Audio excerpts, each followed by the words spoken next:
Bismillahirrahmanirrahim. Assalamualaikum warahmatullahi wabarakatuh. Rekan-rekan semua, jumpa lagi di mata kuliah tektonik fisik. Di pekan ketiga masih membahas terkait dengan sejarah tektonik lempeng. Ini merupakan video ke-6 ya, video ke-6 dari bahasan kita. Jadi kita melanjutkan, sebelumnya itu sudah membahas mengenai mobilis ya, dari Alfred Wegener, dan saat ini kita lanjutkan, kita membahas terkait dengan teori pemekaran lantai samudera. Nah, ini lanjutannya rekan-rekan semua. Jadi setelah cukup lama atau sekitar 30-40 tahun off begitu ya, tidak ada perdebatan terkait dengan mobilis dan fiksis. Akhirnya di tahun 61 itu Dietz mengemukakan suatu hipotesis yang baik yang dinamakan sebagai pemekaran lantai samudera. Jadi samudera ini memekar. Jadi sebenarnya ini sama teorinya dengan, hampir sama, mirip-mirip lah dengan teorinya ekspansi benua tadi ya. Dari ekspansi benua, jembatan tadi, land bridge begitu.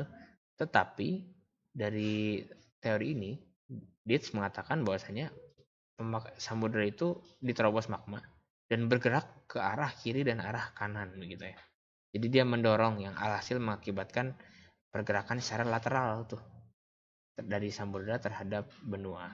Lalu Harry Hess juga menguatkan teori tersebut. Kenapa bisa bergerak seperti itu? Karena adanya arus konveksi yang muncul melalui punggungan tengah samudera. Jadi seperti ini gambarnya kan. Jadi ini memekar gitu kan. Dia mendorong ke kiri, yang satu lagi ini mendorong ke kanan. Dan kenapa ada dorongan kiri dan kanan? Tentunya ada arus konveksi yang di magma ini. Yang selanjutnya dijelaskan seperti kita memasak Indomie itu ya teman-teman ya. Jadi arus karena panas gitu dia saling bergerak.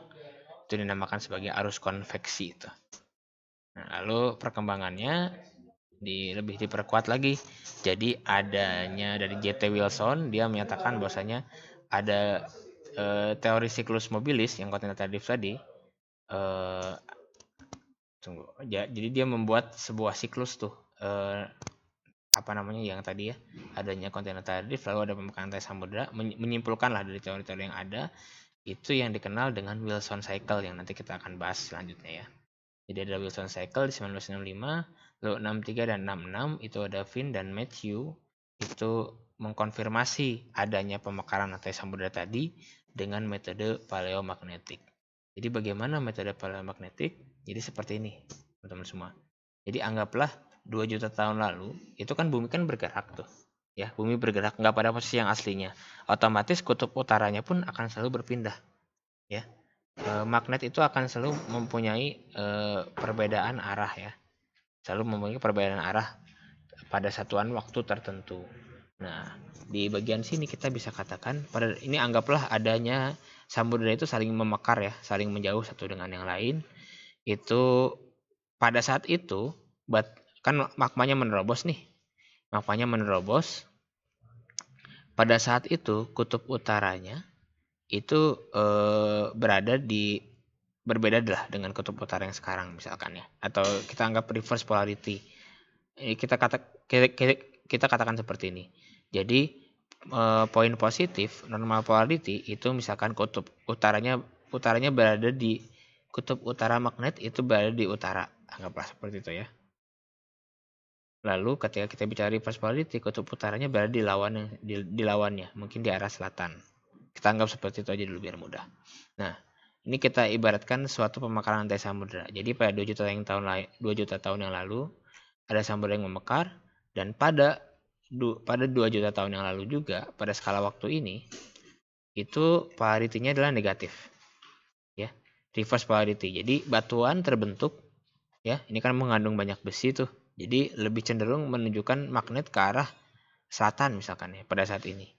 Lalu pada 1,35 juta tahun yang lalu magnetnya juga negatif. Reverse juga tuh magnetnya. Jadi dia terbentuk. Nah, tapi ketika kita analisis ternyata ada perubahan tuh. Ada negatif, ada positif, negatif ya. Jadi pada saat itu memang adanya perbedaan kutub keterbentukannya. Mungkin positifnya itu di kala umur anggaplah 1,7 sampai 1,5 ya. 1,7 sampai 1,5 juta tahun yang lalu. Itu positif tuh polarity-nya, normal polarity. Lalu dari 1,5 sampai 1,35 sampai pemekaran ini itu negatif lagi, makanya seperti ini rekan-rekannya. Nah, tapi kalau misalnya kita lihat hal tersebut adalah adanya suatu perpindahan posisi. Ya, adanya suatu perpindahan posisi yang awalnya di sini pada 2 juta tahun yang lalu ya. Sekarang dia ada di mana? Ada di sini. Ya. Dia sudah berpindah posisi. Yang harusnya ada di sini kan? Nah, akhirnya dia dikatakan apa? Dia bergeser secara lateral tuh. Ya, dia bergeser secara lateral. Itu dari paleomagnetisme. Nah, kita lihat lagi pada saat ini itu juga ada penambahan lagi kan? Dan saat ini itu positif kondisinya, kutub positif. Jadi sudah jelas berbeda dong. Nah, barang yang merah tadi nih, berarti dia sudah bergerak jauh banget tuh kan? Berarti dia sudah mungkin bergerak sampai ke sini. Ya, ini yang merah tadi. Dia sudah bergerak sampai gini. Pun dengan layer-layer yang lain, pun dengan layer-layer yang ini, yang ini, yang ini. Nah, bisa dikatakan bahwasanya memang dari paleomagnetisme ini sudah bisa kita katakan bahwasanya memang bumi ini bergerak secara lateral juga, ya. Bukan berarti menghilangkan pergerakan secara vertikal. Vertikal pun ada ketika masuk ke zona subduksi, tapi lateral pun bergerak loh. Jadi kita memang berpindah posisi.